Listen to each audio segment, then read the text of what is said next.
The morning sun had barely crested the ridge when Mark Harrison first noticed something was terribly wrong. What had been the pristine edge of his 5-acre property now bore a raw, jagged wound, a freshly cut road slicing through his carefully maintained land like an ugly scar. He stood motionless on his back porch, coffee mug suspended midair, watching steam curl upward as the reality of the situation slowly sank in. Mark had lived in the quiet mountain community of Evergreen Estates for 15 years. He purchased the land as an escape from the city, a sanctuary where he could breathe freely and enjoy the untouched beauty of rural Colorado. The property wasn't just a piece of real estate to him. It was a dream carefully cultivated over years of hard work and strategic planning. The road wasn't just any makeshift trail. It was a well-constructed, gravel-packed pathway approximately 20 feet wide, cutting directly through his beloved meadow. Massive earth-moving equipment sat idle nearby, testament to the scale of the intrusion. Mark could see fresh tire tracks, broken wildflowers, and disturbed soil that told a story of unauthorized access and brazen disregard. His first instinct was to call the Evergreen Estates Homeowners Association. Surely this was a mistake. Bureaucratic overreach, perhaps, but something that could be resolved with a simple phone call. Mark's fingers trembled slightly as he dialed the number, a mix of anger and disbelief coursing through his veins. "Good morning, HOA office," a crisp, professional voice answered. "This is Mark Harrison from lot 247, he began, trying to keep his tone measured. "Someone has constructed a road through my property without any prior notification or permission. Can you explain what's happening?" The response he received was not what he expected. Instead of confusion or apology, the HOA representative spoke with an unsettling confidence. "Mr. Harrison, this is an approved community access road. The board voted on this 6 months ago during a meeting you did not attend." Mark's mind reeled. He was a consistent attendee at HOA meetings. How could such a significant decision have been made without his knowledge? The representative continued, her tone growing increasingly bureaucratic. "The road is necessary for emergency vehicle access and community infrastructure improvements." As the conversation progressed, Mark realized this was no simple misunderstanding. The HOA wasn't just claiming a right-of-way, they were asserting complete control over a significant portion of his private property. The road cut through an area where he had planned to build a workshop, where native wildflowers had bloomed undisturbed for decades. Little did Mark know that this was just the beginning of a legal battle that would consume the next 2 years of his life. The road was more than just a physical intrusion. It was a declaration of power, a test of individual property rights versus community governance. By the time he hung up the phone, Mark understood one thing with absolute clarity. This fight was far from over. The HOA might have built the road, but he was going to make damn sure they understood they couldn't simply take what wasn't theirs. The following weeks became a blur of legal research and mounting frustration. Mark spent countless nights poring over property deeds, HOA bylaws, and local zoning regulations. His home office transformed into a war room, covered with maps, legal documents, and annotated copies of correspondence with the Evergreen Estates Homeowners Association. His first move was to consult with Linda Martinez, a local real estate attorney known for her tenacity in property rights cases. Her initial review of the documents was not encouraging. "They've been clever," she explained, spreading the HOA documents across her conference table. "There's a clause in the original community development agreement that provides for necessary infrastructure improvements with board approval." Mark learned that the HOA board had indeed held a meeting, technically legal but strategically orchestrated. The meeting notice had been sent to an outdated email address, buried in a mass of community announcements. It was a technical compliance that reeked of intentional obfuscation. What truly infuriated Mark was the road's actual purpose. Initial investigations revealed that the path wasn't primarily for emergency services as the HOA claimed. Instead, it appeared to provide access to undeveloped land that a connected board member was looking to sell to a real estate development company. The road would significantly increase the property's value, making it more attractive to potential buyers. His first formal challenge came in the form of a certified letter to the HOA board. Mark demanded proof of the road's necessity, copies of all meeting minutes, and a complete halt to any further construction. The response was swift and unexpected. A legal notice informing him that any interference with the road would be considered a violation of community bylaws. The situation escalated quickly. Mark discovered that several longtime community members had similar concerns but feared retribution. Whispered conversations at community events and hushed phone calls revealed a pattern of the HOA's aggressive tactics. Board members seemed to operate with near impunity, using legal threats to silence opposition. Most alarming was a conversation with his neighbor, retired Judge Robert Thompson. "They'd done this before," Thompson warned, his voice low and serious. 2 properties on the east side of the development were essentially bullied into selling land for community improvements that mysteriously benefited specific board members. Mark realized this was no longer just about a road. It was about power, corruption, and the systematic erosion of individual property rights. The HOA wasn't just an administrative body, it had become a predatory entity that viewed homeowners as obstacles to be managed, rather than community members to be respected. As winter approached, Mark made a decision that would change everything. He would not just fight, he would remove the road entirely. The line had been drawn, and he was prepared to face whatever consequences came next. The HOA might have legal paperwork, but he had something more powerful, an unwavering belief in the sanctity of his property rights. The first light of dawn found Mark standing at the edge of his property, a heavy-duty excavator idling beside him. He had spent weeks carefully planning this moment, consulting with local surveyors and gathering irrefutable evidence of the road's illegal placement. A stack of documents sat in the cab of his truck, property surveys, historical land records, and expert testimonies that would support his actions. Mark understood the risks. Removing the road would trigger an immediate legal response from the HOA. His attorney, Linda Martinez, had warned him extensively about the potential consequences. "They'll sue you for damages," she had said, her voice a mix of professional caution and personal admiration for his resolve. "Are you absolutely certain about this?" He was. The excavator's engine roared to life, breaking the morning silence. With surgical precision, Mark began to dismantle the unauthorized road. Each scoop of earth was a statement, a declaration of his property rights.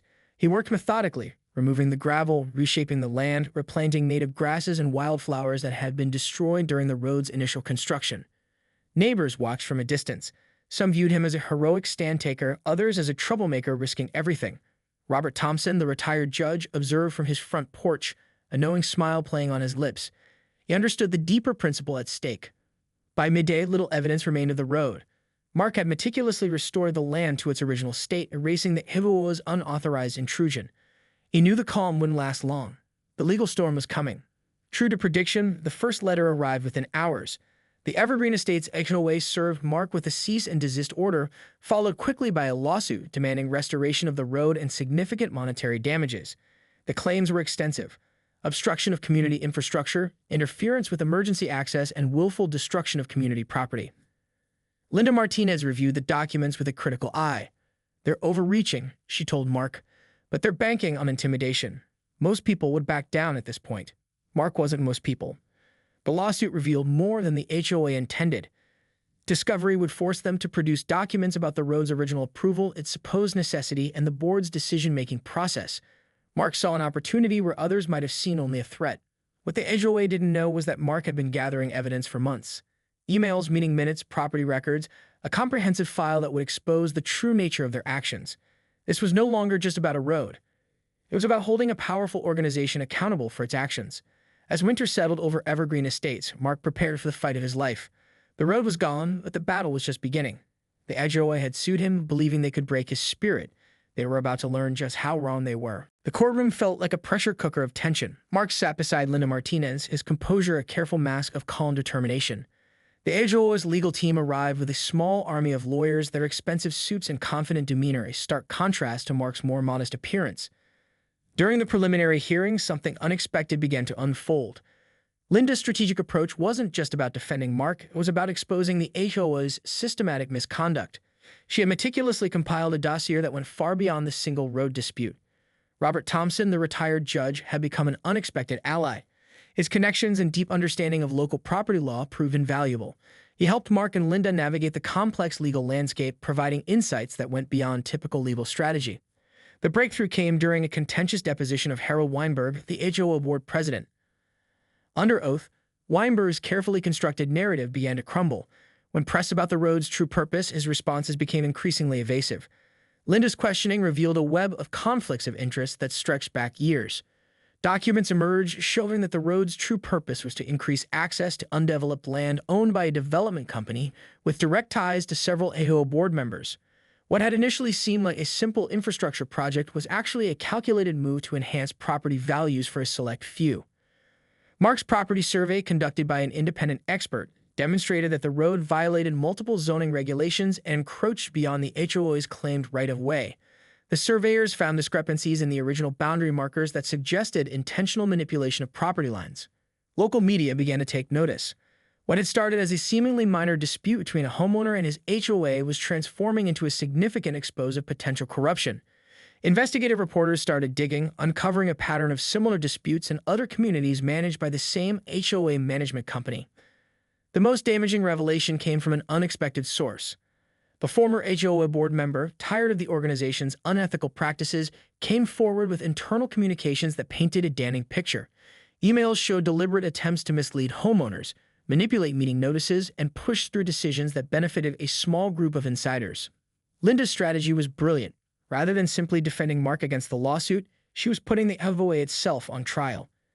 Each piece of evidence chipped away at their credibility, revealing a systemic approach to overstepping property rights and abusing community governance. Mark realized this was no longer just about his 5 acres of land. It had become a fight for every homeowner who had ever felt powerless against an overreaching HOA. The personal had become political, and the stakes were higher than anyone could imagine when that first road was cut through his property. As the legal proceedings continued, one thing became clear. Mark Harrison was not going to back down. The road was gone, and with it, the HOA's ability to operate with impunity was quickly disappearing. The final ruling came on a crisp autumn morning with sunlight streaming through the courtroom windows. Judge Elena Rodriguez's decision was unequivocal and sweeping. Not only was the HOA's lawsuit against Mark Harrison dismissed, but the organization was ordered to pay substantial legal fees and damages for their unauthorized actions. More significantly, the judge's ruling included a comprehensive review of the HOA's governance. The board was mandated to undergo a complete restructuring, with new oversight mechanisms and transparency requirements. Harold Weinberg and 2 other board members were forced to resign, their misconduct laid bare for the entire community to see. Mark watched the proceedings with a mixture of relief and exhaustion. The 2-year legal battle had taken its toll. His savings were depleted, his property had been through multiple invasions and restorations, and the stress had aged him considerably. Yet, as the judge read the final ruling, a sense of vindication washed over him. The case had become more than just a personal victory. Homeowners across the region began to see HOAs differently. Mark started receiving calls and letters from people facing similar challenges, inspired by his unwavering stance. What had begun as a solitary fight had transformed into a movement of sorts, a collective awakening about property rights and community governance. Robert Thompson, who had been a crucial supporter throughout the ordeal, approached Mark after the hearing. "You can just fight for yourself," he said, his weathered hand clasping Mark's shoulder. "You fought for every homeowner who's ever felt powerless against bureaucratic overreach." The local media coverage had been extensive. Investigative reports revealed a pattern of similar HOA abuses, leading to state-level discussions about reforming HOA regulations.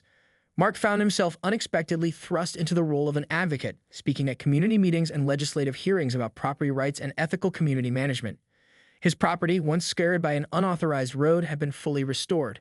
Native wildflowers bloomed where gravel had once been, a living testament to his perseverance. The land was more than just a piece of real estate now. It was a symbol of resistance against unchecked institutional power. As for the HOA, the ruling was a death knell for its previous operations. A new board was elected, comprised of homeowners committed to transparency and genuine community service.